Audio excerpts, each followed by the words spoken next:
hari Kamis kita bertemu lagi di pelajaran kimia. Ya, udah makan siang? Belum, nanti kita makan bareng ya kantin ya.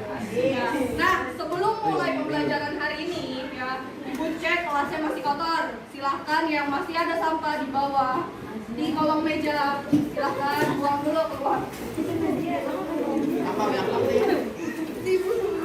Ya, kelasnya bersih ya. Kelasnya sudah bersih. Sekarang sebelum memulai pembelajaran ya, ada baiknya kita berdoa terlebih dahulu. Silakan ketua kelas pimpin doanya. Ya. Kita memulai pembelajaran hari ini, yang sebaiknya berdoa agama secara masing-masing. Dalam hati mulai.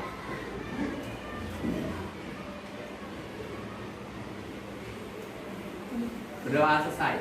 Terima kasih. Oke, kelas 10.5 hari Kamis ini ada yang tidak masuk? Siapa? Aisyah. Keterangannya apa? Oke, baik. Nah, hari ini ya, sebelum kita memulai pembelajaran hari ini, Ibu akan melakukan pretest ya.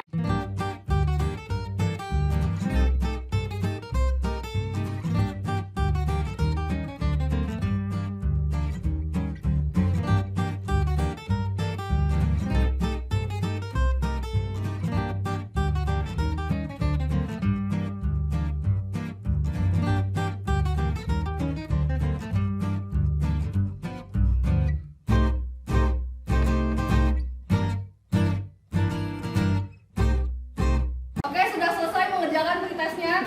Nah, gimana hasilnya? Wah. Tepuk tangan buat yang buat. Baik. Nah, apa pretest nanti kita bisa perbaiki di post test. Oke. Nah, sebelum Ibu masuk ke bab baru, kira-kira ada yang masih ingat kemarin terakhir kita belajar tentang apa? Atau buat ya, belajar tentang apa? Belajar tentang ikatan ion. Kita belajar tentang ikatan Ion. ion. Terus ada ikatan yang kedua apa? Ikatan kovalen. Ikatan kovalen, betul. Ada lagi yang masih ingat ikatan ion? Ikatan antar apa? Ikatan antar logam dengan logam. Kalau kovalen? Non logam dengan non logam. Masih ingat ya? Nah, hari ini kita mau lanjut materinya masih tentang ikatan kovalen. Kompetensi dasarnya yang akan kita pelajari ada dua, yaitu kita akan menganalisis kepolaran senyawa kovalen serta kaitannya dengan sifat zat. Yang kedua, tujuan pembelajarannya. Di sini nanti kalian peserta didik diharapkan, nanti kan kita udah berkelompok, nanti kalian akan merancang dan melakukan percobaan uji kepolaran dan uji kelarutan senyawa kovalen dalam air menggunakan virtual lab ya, serta dapat menyajikan, nanti kalian menyajikan hasil percobaannya dan kalian dapat mengelompokkan senyawa kovalen polar dan non polar dengan benar dan salah ya. Nah, di pembelajaran hari ini ya, yang akan Ibu nilai yaitu ada 3. Nanti ada penilaian tentang sikap, gimana sikap kalian nanti saat berdiskusi. Nanti ada penilaian kognitif, nanti Ibu lihat nilainya dari nilai pretest dan post test.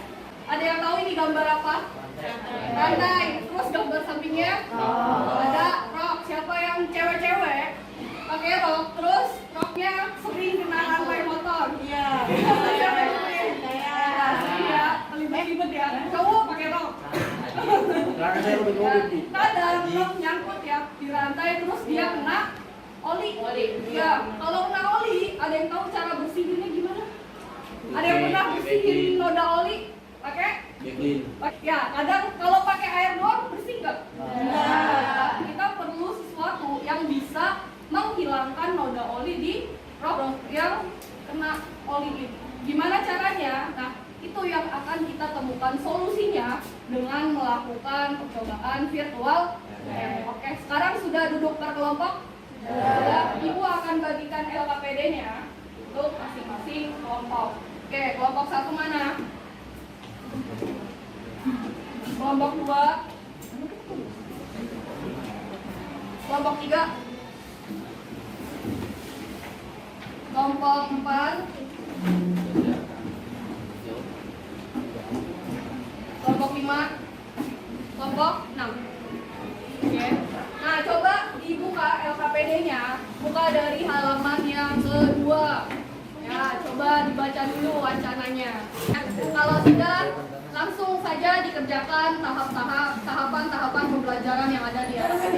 Ya, boleh langsung digunakan virtual lab-nya dan mengisi data pengamatannya. Ya, ada dan menjawab pertanyaannya yang di halaman terakhir. Oke, bisa dimulai sekarang.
Sudah selesai mengerjakan LKPD-nya? Baik. Nanti siapa kelompok yang mau maju untuk mempresentasikan ya hasilnya? Boleh kelompok? 3. Ya, boleh silahkan. Tepuk tangan buat kelompok 3.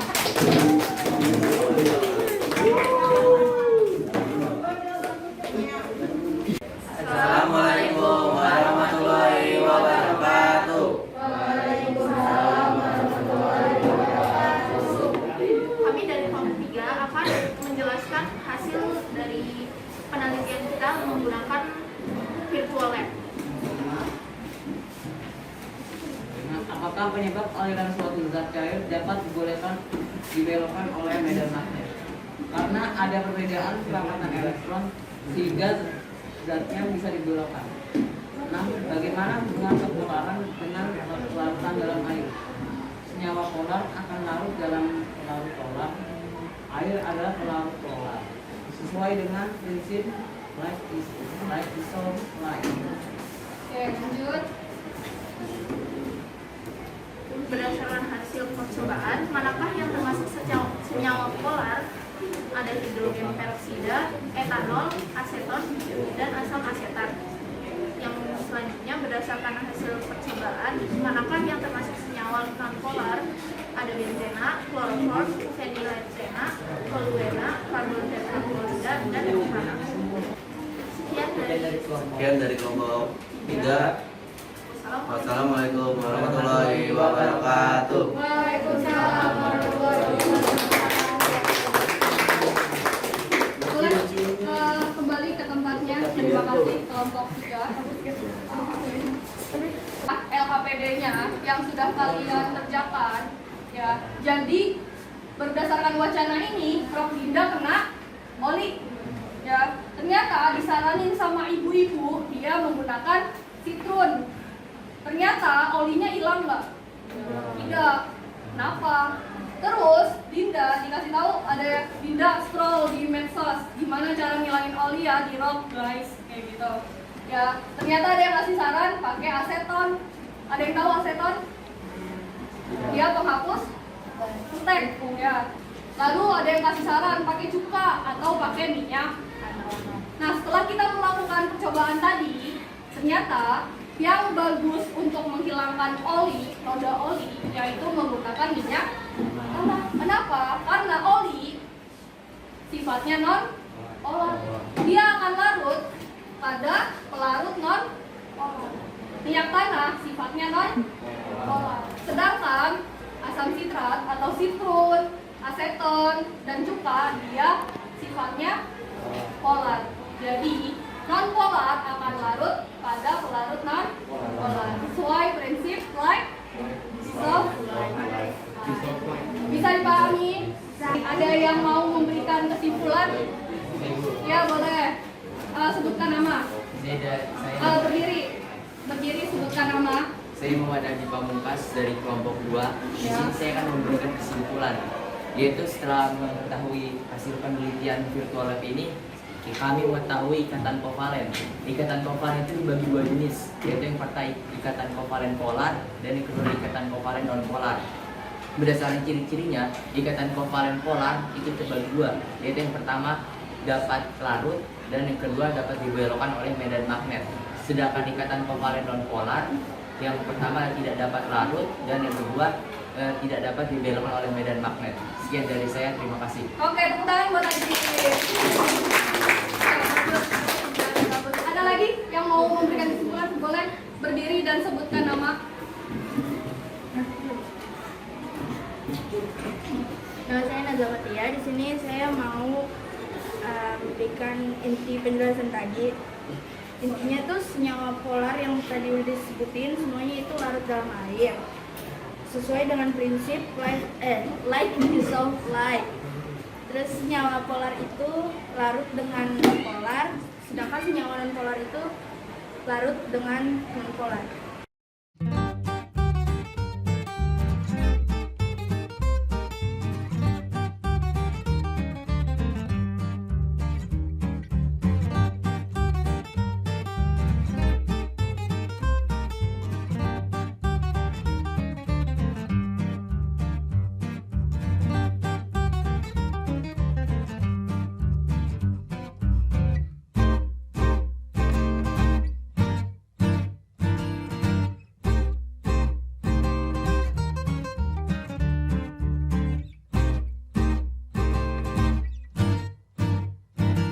Kalian buka www.menti.com.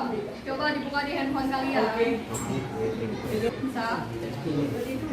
Nah, masukin kodenya 72270981. Coba dijawab gimana nih pembelajaran kita hari ini. Oke.